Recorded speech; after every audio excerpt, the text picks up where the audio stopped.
Good evening.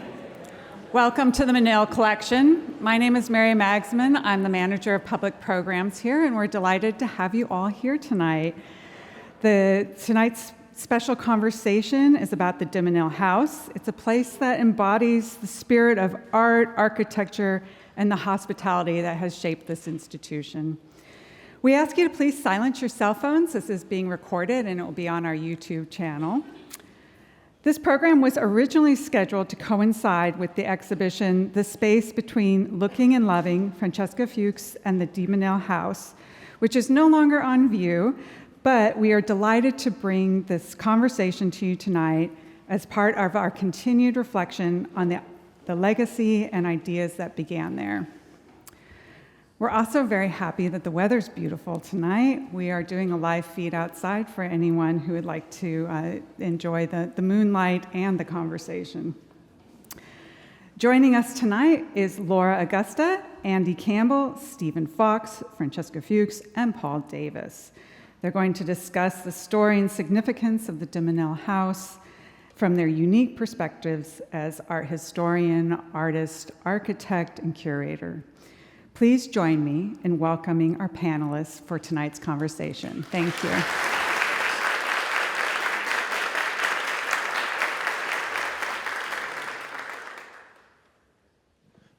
Okay, I'm good to go. Right. Well, welcome everybody. Thank you for coming out this evening. For this evening's conversation, Francesca and I, as we've already heard, are joined by friends Andy Campbell, Stephen Fox, and Laura Augusta. We five panelists have anchored short introductory prompts to key concepts generated from earlier discussions and 2 workshops on the Menil House. On behalf of Francesca and my fellow panelists, I'd like to thank the many individuals with whom we spoke and participated in workshops with, and for sharing their personal memories of the Menil House, as well as engaging in dialogue with us about its architectural legacy and design. Our short individual presentations will open into a more free-flowing conversation about the Menil House. Time permitting, we will welcome questions from the audience, so please kindly reserve your questions until the end of the program. House. Juggling multiple things, sorry. As a Menil curator, I have been thinking about the spaces of the Menil's Philip Johnson designed Houston residence since 2015, when I had much less gray hair. Old photographs of the house, archival documents, and recollections from an extended Menil collection, family, have been crucial to my understanding of the Menil House, how it fits within the Menil's history of collecting, and the museum's 20,000 or so works of art. The Menil House, unsurprisingly and even naturally, became a central protagonist for Francesca's exhibition project here at the Menil Collection that featured a new series of sketches and paintings.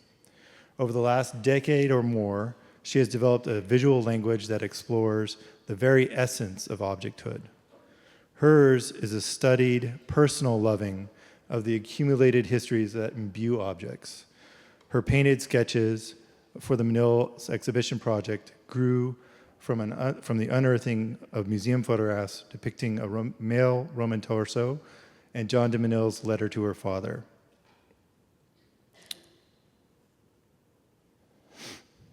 They are objects from her past and from her present, representing momentary but poetic intersections in the parallel lives of the artist and the Menils.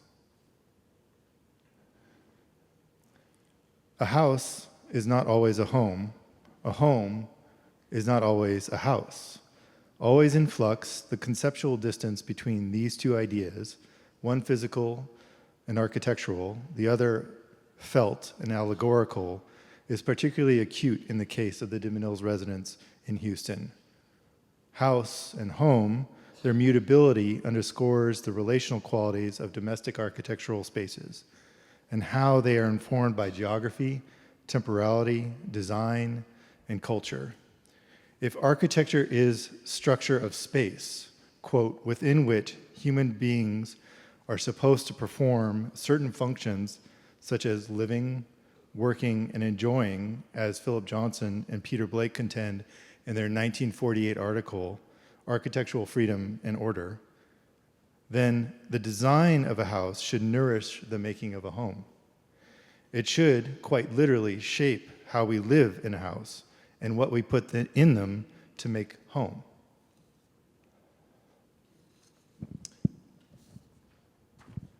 Growing up, some of the de Menil family thought their new house to be austere, unrelatable, and embarrassing. From the exterior and its interior layout, the house resembled a factory, office building, or even a laundromat, but decidedly not a Houston home. For others, however, the house was an immediate refuge from the culture shock of a strange, uninspiring place. Shortly after completing and moving into their new house in 1951, Dominique de Menil lamented to her confidant, Father Marie-Hélène Couturier, quote, "Entire days go by without my having gone farther than the end of the lawn, because there's nothing around me that really excites me. I do not feel that I am really missing anything by staying at home," end quote. Though full of potential, growing capital, and can-do Texan optimism, Houston, their new outpost in the South, was still very much a formative city in the late 1940s and early 50s. The de Menils saw its malleability. 2 years after penning her Solitude to Couturier, Dominique de Menil's photographic essay in the journal L'Art Sacré suggests her impression of Houston and Texas had changed. Quote, "But there is so much more. The reality is richer than the dream or a postcard. It abounds with contradictions," end quote. Arguably, the de Menils seized on the opportunity to fashion Houston into their post-war home. Much of this was done from the inside of the brick walls of their new house.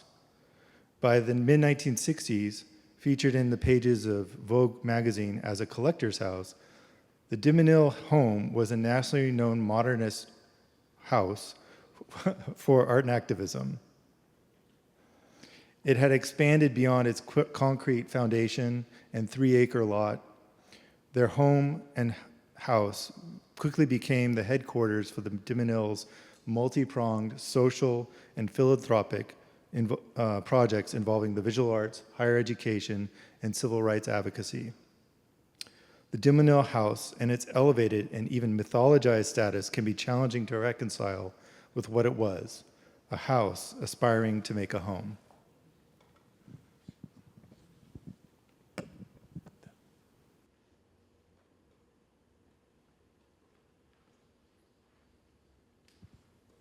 The house is a specter, a phantom. It's elusive in its presence, a thing spoken about, revered, known from images and stories. As an artist, I think of myself as a translator. I remake existing objects, conjuring the people who lived with them. Translators are mediums of sorts. I work with affective charge and the relational histories of objects in domestic settings as my medium. Sorry, I had to do that. I like that medium holds both these meanings. And I work with memories. I want to think about the house and love in relation to how we live with objects, of course, and look more closely at the Matisses in the de Menil house.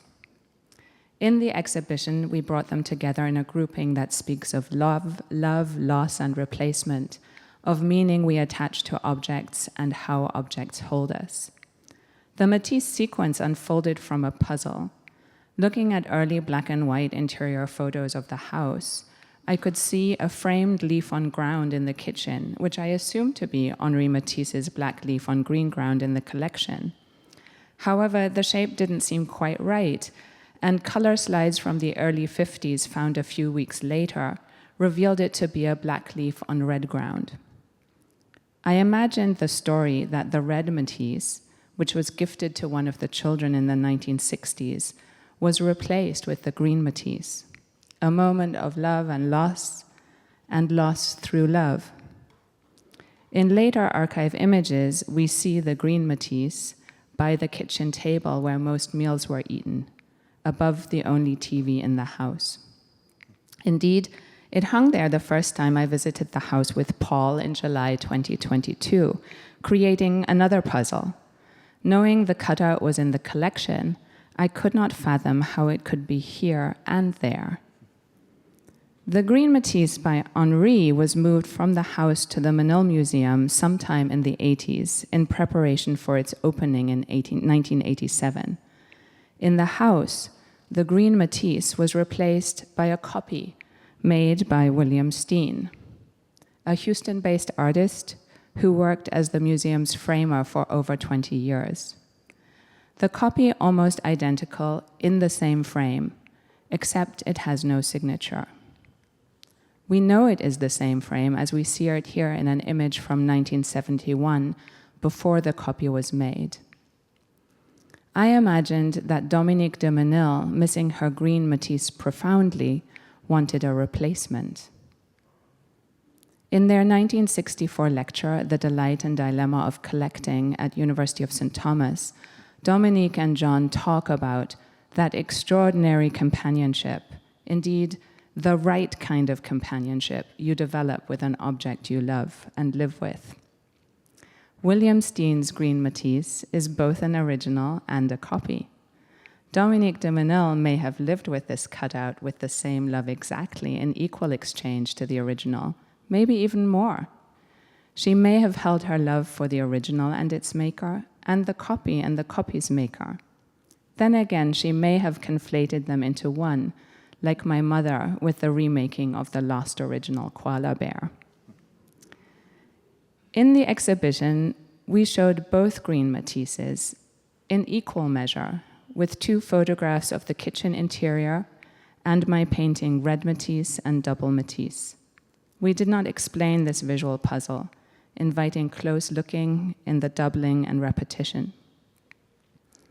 When you don't know a story, you imagine one filled with unanswered questions, events, and memories of people and things.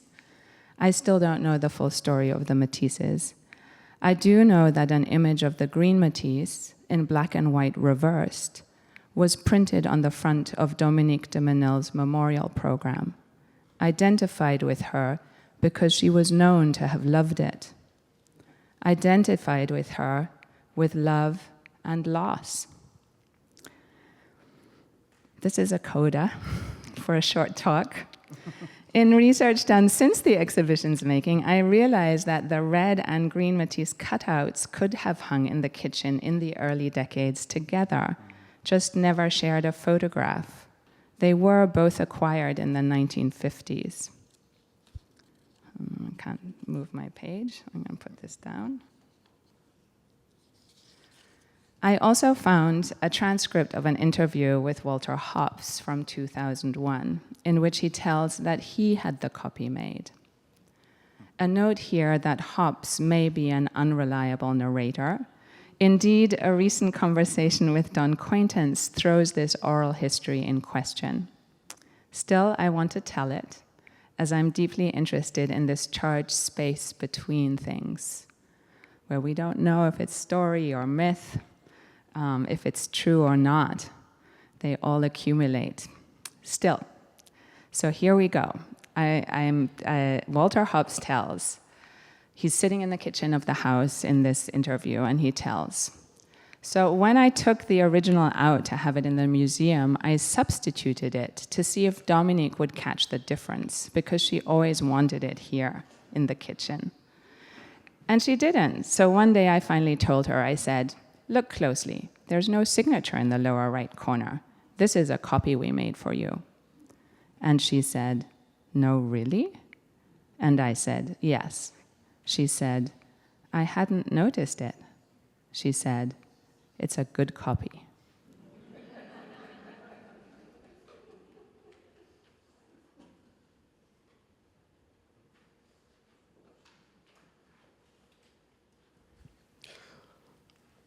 The house that Dominique Schlumberger and John de Menil planned and built between 1948 and 1951 in Houston's Briarwood subdivision departed radically from houses surrounding it in River Oaks.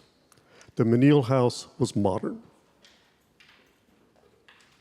Earlier modern houses had been built in River Oaks in the 1930s and 40s, but the Menil House was different. As William Middleton documents in his book, Double Vision, John de Menil hired a young New York architect, Philip Johnson. Johnson was already a cultural celebrity, having come to the practice of architecture from the Museum of Modern Art in New York, where he was curator of architecture and design. As can be seen in Johnson's own house, the Glass House of 1949, the Menil House embodied an approach to modern design based on the precepts of the German immigrant architect Ludwig Mies van der Rohe, a Berlin and after 1938 Chicago architect, and one of the founders of the modern movement in 20th century architecture. The Menil House's dramatic elongation, one-story height, flat roof, planar walls, luxuriantly planted interior courtyard, and juxtaposition of opaque and transparent, solidly walled on the front, extensively glazed on the back, had an immediate impact in Houston. The house was radical and captivating. It was simple in alignment, but viscerally charged with its south-facing wall of glass, polished black tile floor, and tropical courtyard. The Menil House was an act of architectural provocation on John de Menil's part. Yet Philip Johnson was dissatisfied with the result. The complications involved in planning a house for a family of 7 challenged the architect.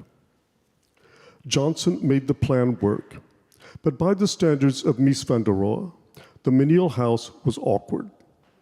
Consequently, Johnson did not have it published in an architecture magazine following its completion. When the house was finally published in the mid-1960s, it was in an interior design magazine and in the fashion magazine Vogue. The paradox is that the Menil House exercised its magic in Houston. The house became what the anthropologist Pamela Smart called an instrument in the formation of a public for whom Dominique and John de Menil and the cultural professionals they recruited, Johnson, Jermaine McCaggie, James Johnson Sweeney, made modern not just a cultural category, but a way of seeing the world. The Menil House's awkwardness notwithstanding, it launched Mies van der Rohe's austere modern architecture as the distinctive Houston style of socially superior modernism. As the buildings of local architect Hugo Newhouse, Howard Barnstone and Preston Bolton, Burdett Keeland, and Anderson Todd demonstrate. This superior identity gave the Museum of Fine Arts the courage to hire Mies van der Rohe in 1954 to design Cullinan Hall and the Brown Pavilion additions to the museum. It resulted in the Menil House becoming, in Walter Hobbs's words, the DNA of Renzo Piano's design of the building we are in.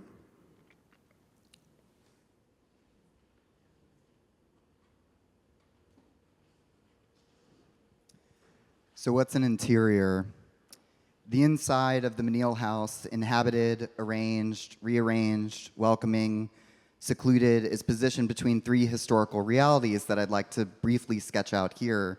These realities elasticize the physical and temporal realities of the house and its interior. The first is that of the couturier and sometimes interior designer Charles James, and his surprising treatments of Philip Johnson and Howard Barnstone's brick volume. Under his selective eye, walls were painted and felt applied.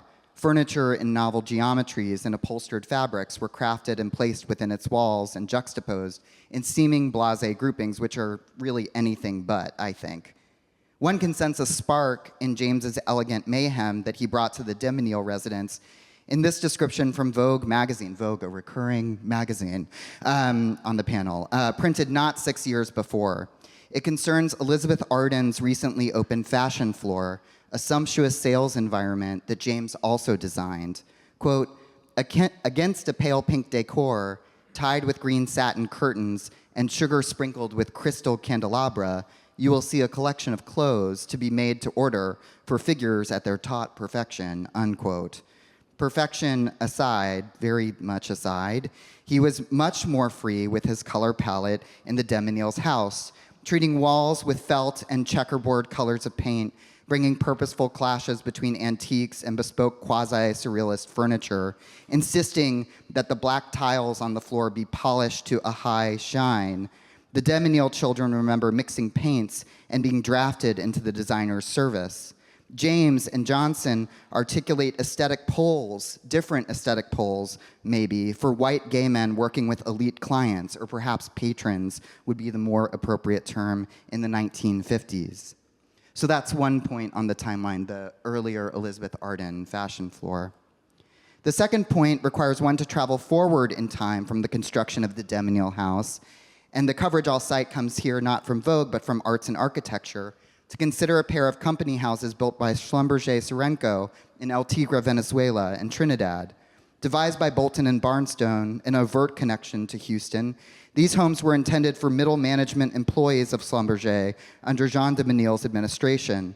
Their interiors, also at once open and closed to the environmental surrounds, interior courtyards and breezeways are found in each, furnishings by Knoll's planning unit in the Trinidad house. Their more direct take on a modernist interior stands in contrast with that of the de Menil house, articulating a difference in class positions between the two: employee, boss, modernist seating, eclectic arrangements. Then there is point 3, Francesca.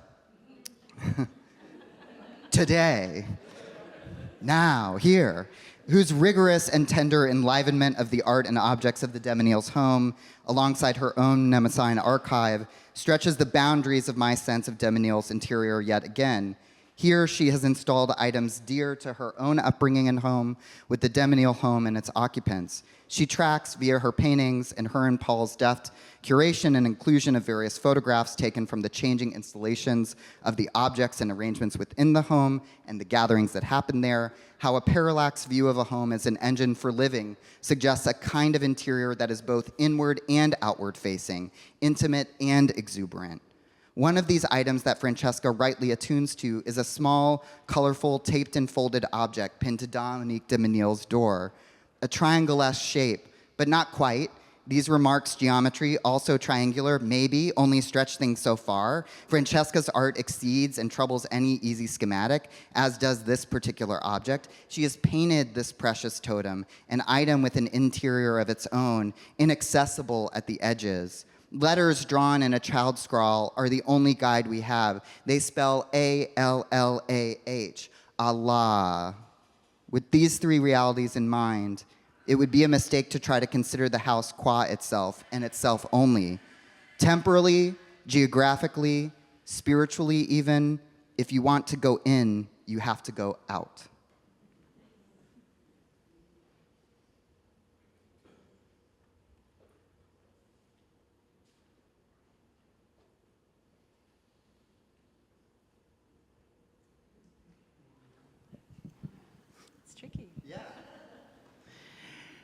The corollary to the house is the museum. That is, the gatherings in the garage multiplied by time, energy, and financial resources lead to here, to this, to our gathering in this lobby, these galleries, the nearby park, the gray painted houses all around us. House and museum are meant to get blurry today. To love and to look are meant to overlap. I mean corollary as something that happens because something before it has been proved. The museum doesn't happen without the house. The house is beautiful because people gathered there. The house proved something that the museum also strives toward. In a recent collection of essays, Maggie Nelson asks, how can the attention one pays to art be an act of love or something like it, if and when the love object, words, sounds, paint, pixels, cannot love you back? Here, Nelson is describing the attention of the art critic as a lover's energy. quote, its excitation, its devotion to detail, its flushed conviction of meaning, its sense that it's worth it to stay in it, no matter the repulsion or boredom or misunderstanding or suffering. In Francesca's gallery, visitors were rewarded by close looking. Are the Matisses the same? Are the torsos? Is your living room like mine? Which is the real koala? Close looking is time spent, person and object, but also person alongside object, multiplied by time, and hopefully return. We might call that aura. I'm reminded that an art community is imagined. Our sense of it is perhaps more fractured than ever, perhaps because of the way it speaks about itself. It whispers and quiets when you draw close. It posts. It savages. It distrusts and elides. It feels so little loyalty. Does our imagined community behave this way because there is not now a dining table at which to gather, a garage around which to study a painting, a garden to be lost in, a kitchen sink in need of washing up? We admire the de Menils as patrons. What I want to underscore is that perhaps the absence of Menilian convivencia has rippling repercussions in our lived experience. Nelson means that being around art, talking about art, looking closely at art is about connection. Art, she writes, is one way we live together in this world. When Paul and Francesca invited me to this panel, I wanted to speak about museum period rooms, actually, because I'm obsessed. There's an important distinction here that I haven't yet resolved. Period rooms are detailed replicas of rooms from private residences reconstructed within museums. That is, the museum tries to replicate the space of the home, but makes it simultaneously untouchable, unlive-withable. This is not what Francesca's exhibition does, but stay with me for a moment. In 2009, the Brooklyn Museum invited Yinka Shonibari to insert sculptures into their existing period rooms. Sculptures of children dressed in Shonibari's signature textile designs wandered, played, disrupted the room's staid presentations. The rooms are clunky, burdensome. In 2024, the Brooklyn Museum began deaccessioning some of them. That is to say, it's not easy to replicate the informality of the home space in a museum. What I love about the deaccession is that the objects moved back to domestic spaces. The thing that's often missing in any museum, by definition, is that shared living, the convivencia. I like the idea of shared living as criticism in the Maggie Nelson sense of the term. At some point, the radical hospitality of the de Menil family was written into institutional history. The home mostly closed to the public, and the museum took on the mantle of sharing the collections. But what interests me most is that early moment of living with, of what it must have felt like to study objects there, to attend parties, to gather, to be amongst and alongside, to see the house as the light changed across the day. At once so fundamental and simple, the act of invitation into someone's home becomes something radiantly particular at that point just before it enters art history. I have also fallen in love with domestic spaces, have moved around the world for this kind of love. My apartment, named Yvonne in downtown Guatemala City, was a modest domestic project space for a time.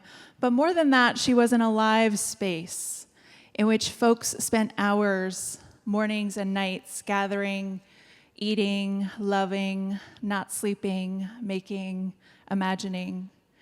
The gerund form of the home is the one I feel most comfortable with. So my questions tonight, then, are about how we recenter the radicality all the way to the boredom of the time spent at home, of invitation, of study, in Fred Moten's sense of the term, now. How do we convivir in an art community, dispersed into online antagonisms, erased by our short-circuited memories, exploded into cloud spaces of grievance. Don't fall in love with the myth of the Menil House, I say. Fall in love instead with the life it modeled. Or what I mean is the shared living that it invited, with objects, yes, but also with the humans who loved them together, even if imperfectly.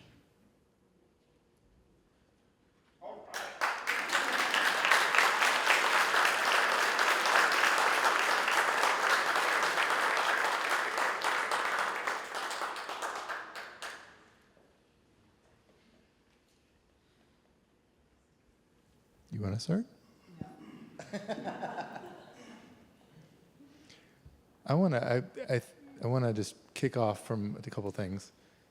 One, this idea of exteriorizing the interior, which is something that the Menil House does very well, and it's something that a lot of you talked about, working with houses made for workmen, with working or thinking through objects, with sharing, living with objects, but also sharing a shared living, but also a shared learning in a way inside, and how these modern structures really encouraged that exterior and interior relationship, the interior relationship of the home, but the exterior relationship with the world, and how the Menils sort of expanded that.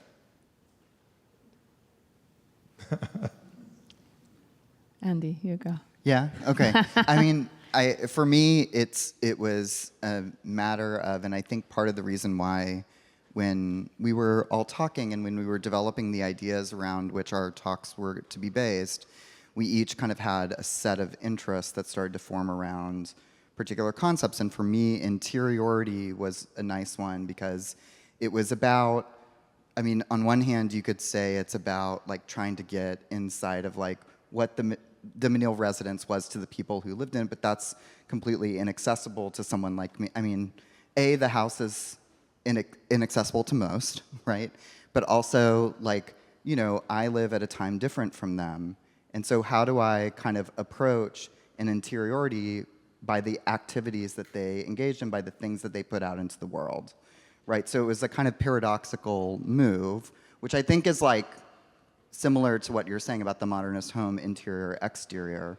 So for me, those things are always in tension, they're always in dialogue, and you can't always reach kind of that interior. So like, we go backward in time, we go forward in time, and we're still left with the question of the house. And the question of the house, I think, as Laura so elegantly put it, is really about how one lives with it and with others inside of it, you know, and how that legacy kind of carries on, which for me is like always, it's true of all of our spaces in various ways, however much we let the world in or not, you know. So for me, it asks a set of questions about, you know, how does my own home space, how does the home space of others that I know meet or not meet some of these thresholds that Laura was detailing out, but also, you know, Francesca, your artwork kind of details out too.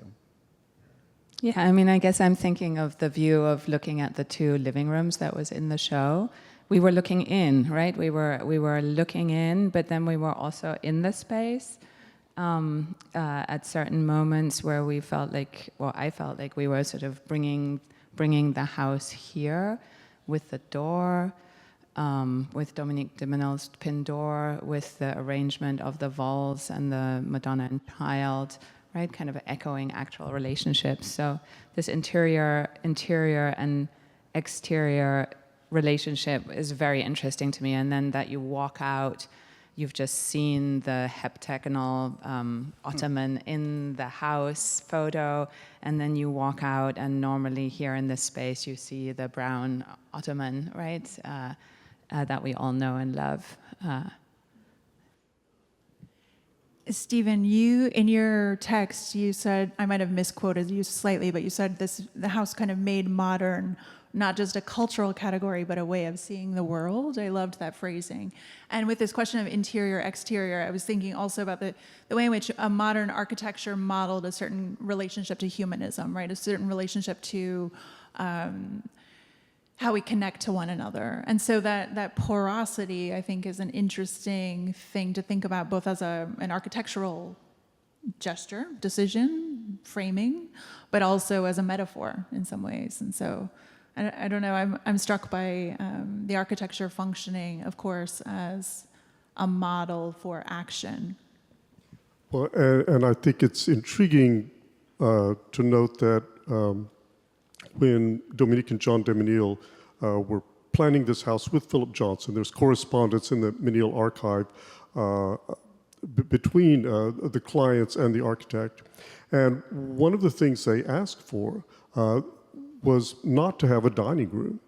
And instead, they used that entrance hall, which, if you've been to the house, it's a very spacious room that, of course, connects to the street through those glass doors. They use that entrance hall to set up tables when they entertain formally.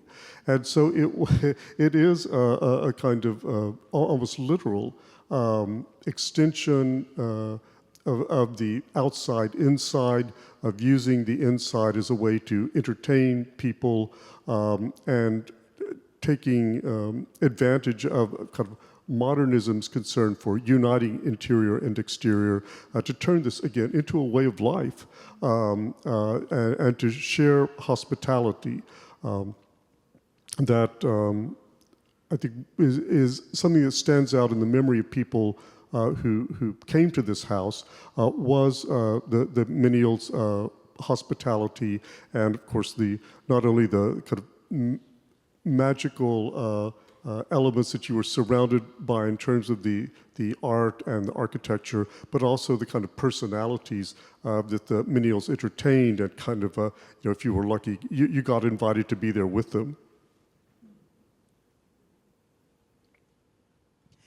But that's also like a place of difficulty, right? Because obviously not everybody gets invited to be, part of what's interesting about the house museum dynamic that we're talking about is the museum welcomes such a larger population of people, we hope, right? The house was really for people that were, invited in to be at the table.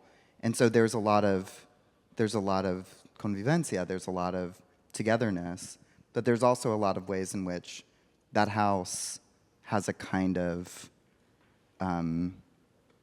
there's as many houses as every house might in some ways, has a kind of barrier to the world. Like you can't park on the street in that neighborhood. Like you can't, there are certain kinds of ways in which, it demarcates a certain kind of space that prevents the kind of togethering that the house so clearly, the Menils so clearly,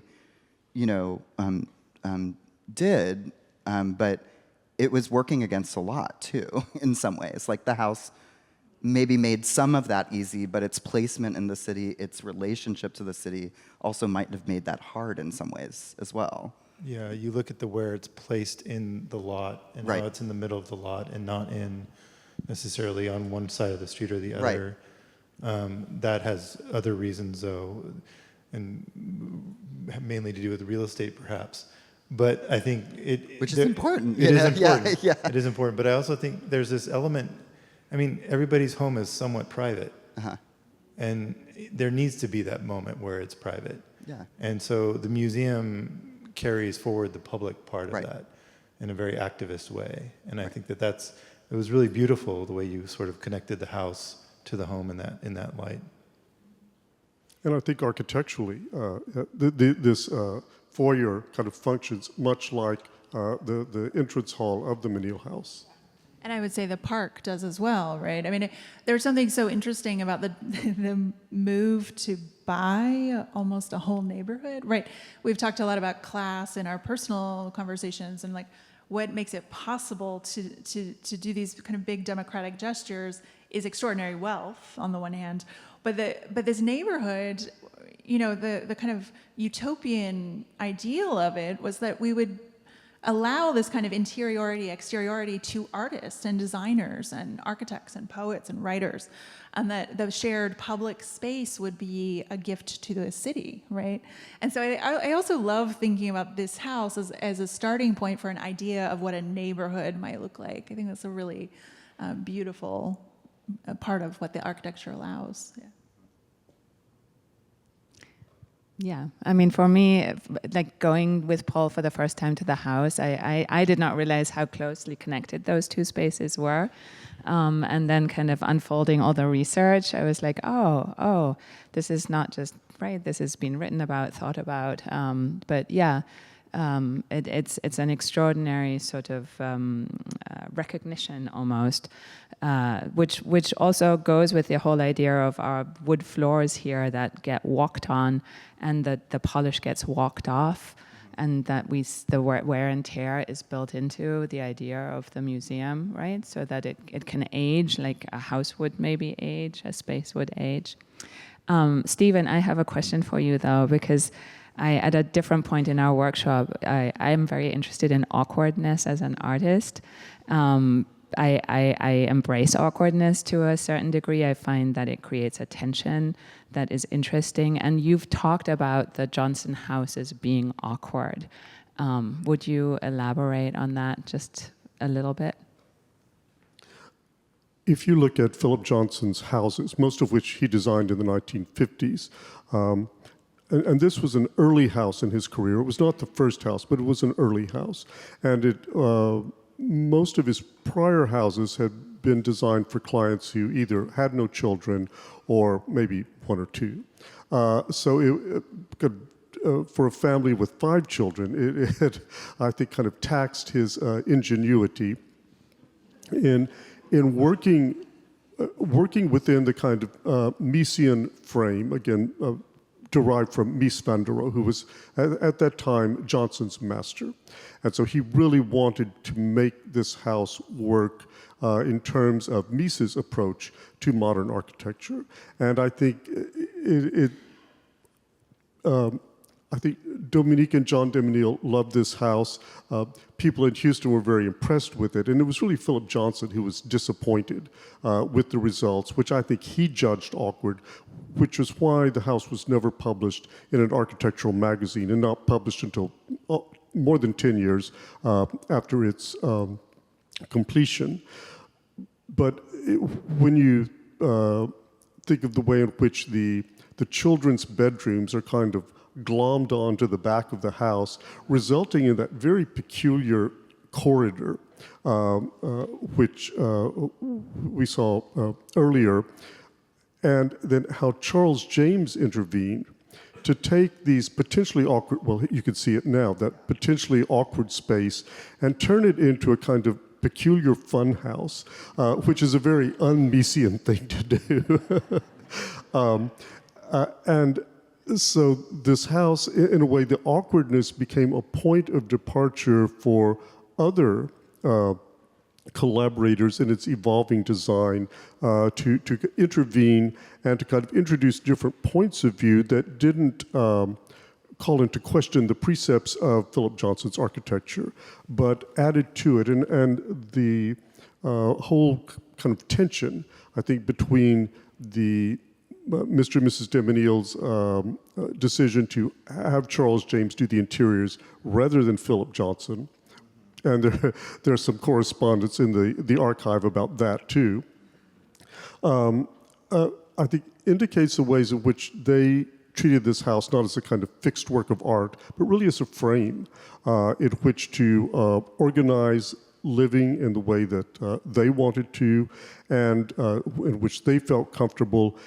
And it's always struck me that in the context of modern architecture in the 1950s in the US and Houston, which was very polarized between contending modern forces, the Menils just sort of rose above that.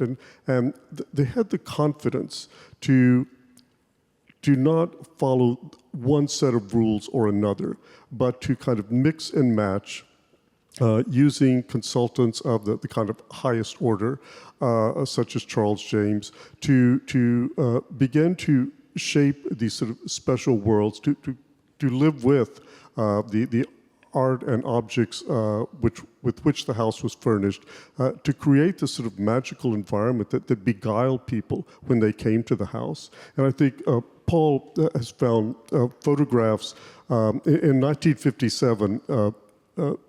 John de Menil and Stanley Marcus and Preston Bolton hosted the American Federation of Art to have its national meeting in Houston.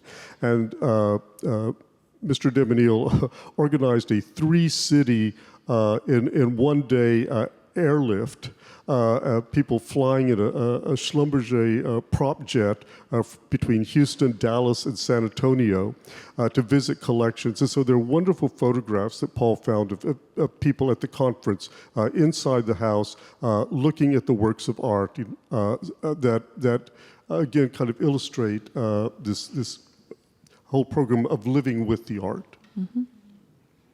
Yeah. I wandered back into the two gay men who, right? The two different types of gay men. And also this, right? Working in different ways. Certainly warring queens, I think, queens. is yeah. And I also am very curious that you brought in the middleman houses as a way of thinking about the architecture. So yeah, Andy, give us a little more. Yeah, I mean, to me, that tension, the correspondence that you're talking about, I mean, these are not, what's so beautiful about the Menil House is that they become coextensive in the house. They make them coextensive. They live together, essentially. But, a Charles James weirdo chaise longue, upholstered in strange colors, and, this checkerboard kind of paneling, and this is not necessarily the museum program, right? So there's also this kind of way in which that funhouse spirit and that kind of high-spirited, for lack of a better word, kind of interior design mayhem that some of Charles James's choices resulted in, especially thinking about that long hallway, right? Or the felted walls or the painted treatments. It's just in tension with that. And the reason why the company houses that are furnished by Knoll are interesting to me is that's another kind of class distinction. That's a ready-made suite of furniture that goes together, that's been made to go together, that is not about kind of creative or spontaneous, kind of decision making, and I think, and for me at least, and that's also a kind of class differentiation, because there is a kind of the commissioning of someone of Charles James's stature to create interior objects, furniture for the house, is one kind of monetary pull that one can have. Buying out kind of Knoll furniture for a manager's house is another. They're different as experiences, right? And so for me, it's incredible to look at these images. It's really hard for me to imagine how a manager who's been sent to a Schlumberger Serenco house lives in a similar way, if that makes sense. And they're only temporary there, maybe, also. They're there only for a short amount of time. That's not their permanent residence. They're sent to do work for some years and then out. So it's also a difference in kind of the function of who's living there, whether they're bringing their family, how their family lives in that space. And the patron. And the patron, because, to think about, to the de Menil House, the power of the patron is Dominique de Menil. Right. And she is sort of the mediator between the Philip Johnson and the Charles James elements. Yeah. And so that is, I think, very different than in the Serenco situation, where Schlumberger is the client and the patron. Yeah, and published unlike the the de Menils House, which is published much later because of all the reasons that Stephen laid out, published almost, nearly immediately in arts and architecture, right? So like that becomes a part of its legacy, right? And I mean, from my point of view, Charles James was brought in like an artist commission. I mean, he approached this as an artist, not as a designer. I think he, apart from this, right, the shop room you show us, I don't think he designed spaces. He was a couturier. And we hear stories of him building things out of cardboard boxes in order to understand what volume it would take up, like this piano against the wall. That's something I would do, right? I mean, that's like that's how an artist thinks. It sounded also like he involved the whole family in this paint mixing, right? And maybe even applying the paint. Like I think he physically applied the paint to the dressing room doors that are so famous, possibly with one. The faux bois. The faux bois, exactly. I find that very interesting because it is kind of this sitting at odds, which is I would say that creates an awkwardness that's really beautiful in the house. The oddness of these very sensual curves and sensual colors, which maybe are not even coming across as much. The colors are super sensual that he brings into the house. Saffron, orange, magenta, velour, red, right? I mean, it's like there's touch, there's the haptic, there's the seeing, all of that. Yeah. So I think maybe we should pause and reach out to the audience and see if they have some questions or some observations that they'd like to share. But definitely, if the walls of the de Menil house could talk, for sure. So if there are questions, Tony is kind enough to walk around and share the microphone. Feel free to raise your hand and let us know.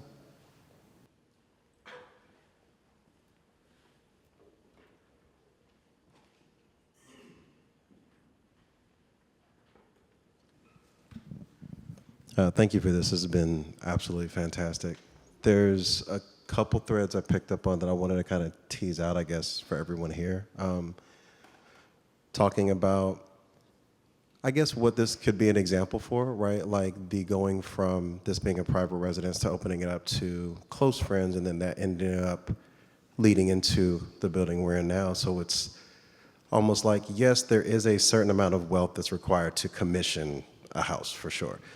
But isn't there like a social capital wealth that all of us have where we could kind of get back into that practice of inviting people to our houses, maybe, getting with your HOAs and saying, let's do like an art night where we support a local artist and feature their work across 3 houses, and there's dinner parties and things of that nature. Like, it sounds radical only because of where we have kind of arrived to, but that used to be like de rigueur, right? And so just the inspiration of seeing this, but also like, what does it look like to, these were all contemporaries. These are people that they knew that were operating in the same time. So what does it look like to do the same thing, to invite people into even a place that you're renting, like someone that's doing experimental furniture or that wants to do a dinner series or something? It's just like, this feels really inspiring and almost like prescient to come back around at such a time to think about like, how do we get to know our neighbors again? How do we get back in touch with what excites us about certain things? And I think that just exploring the conversation of what was happening on the interior of this house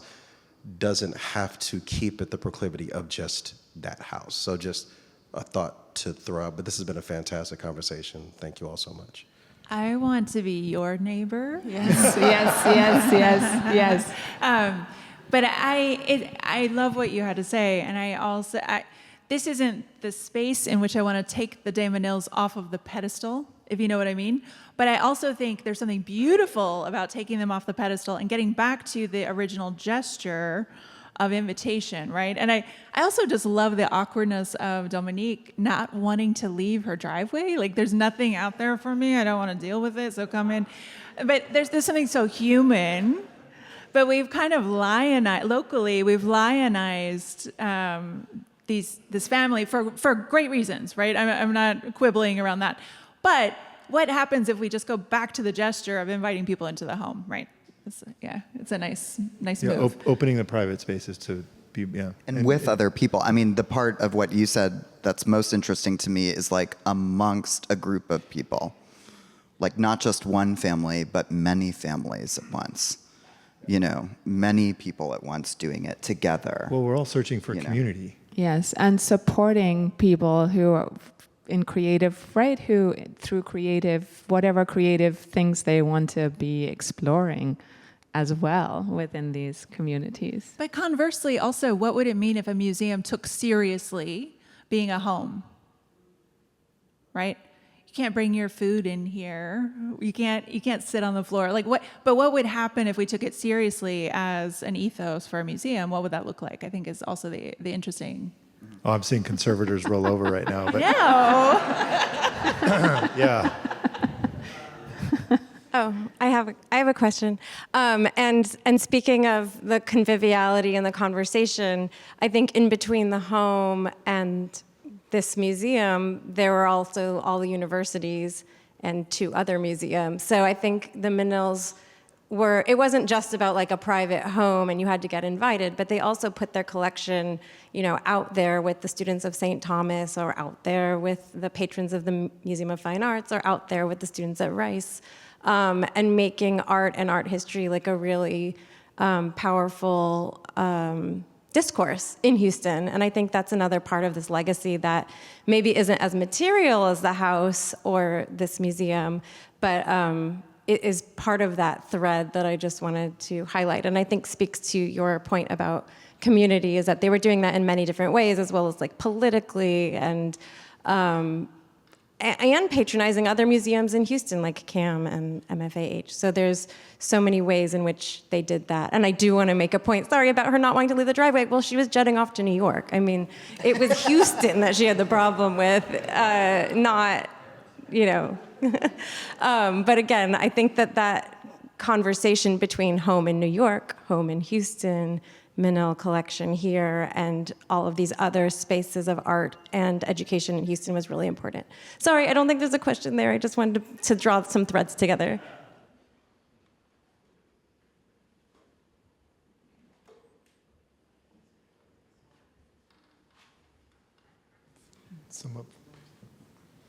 Thank you, Tony. Thank you. Thank you guys so much. One is like a question and the other is a statement.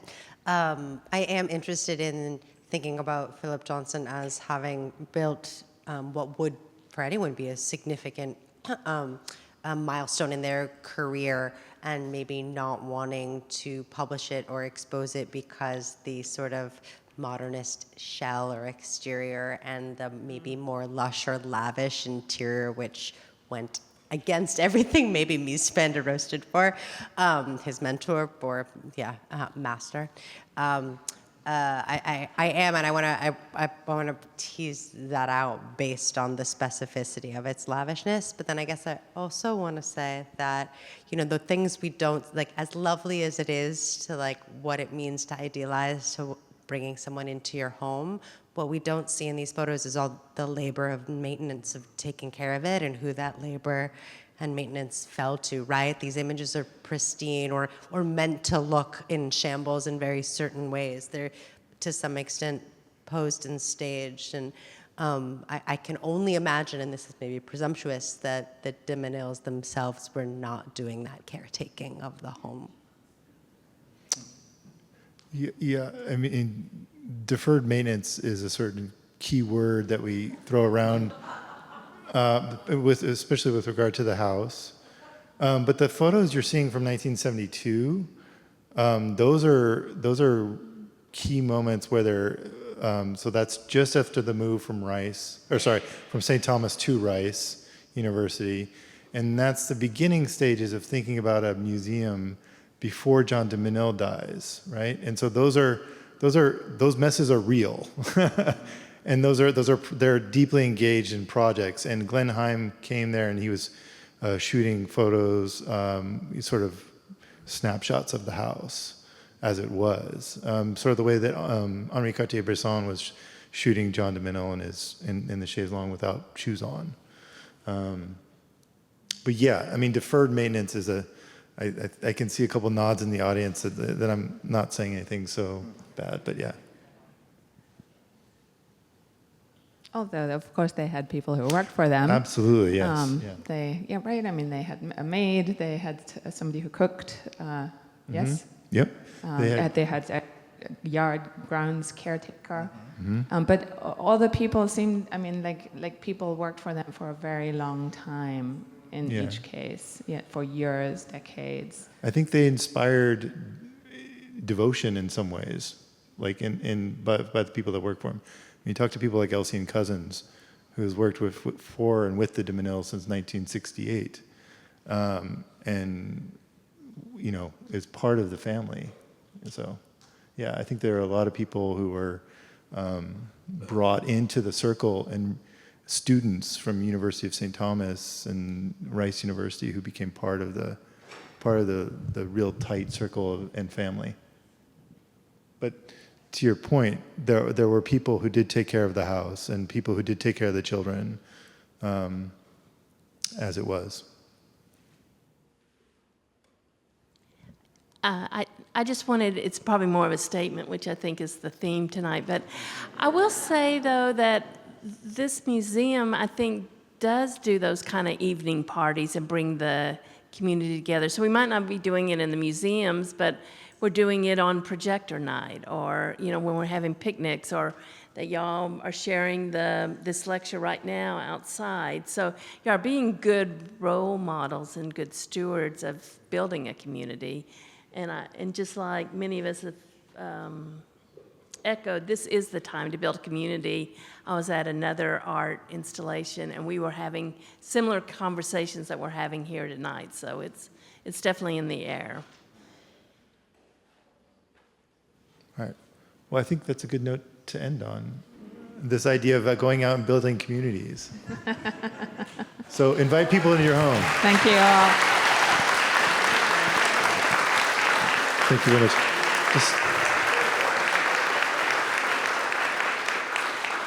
You're way too fast. Hold on. Wait. I just want to say thank you again to Andy, to Francesca, to Stephen, and to Laura for being part of the panel.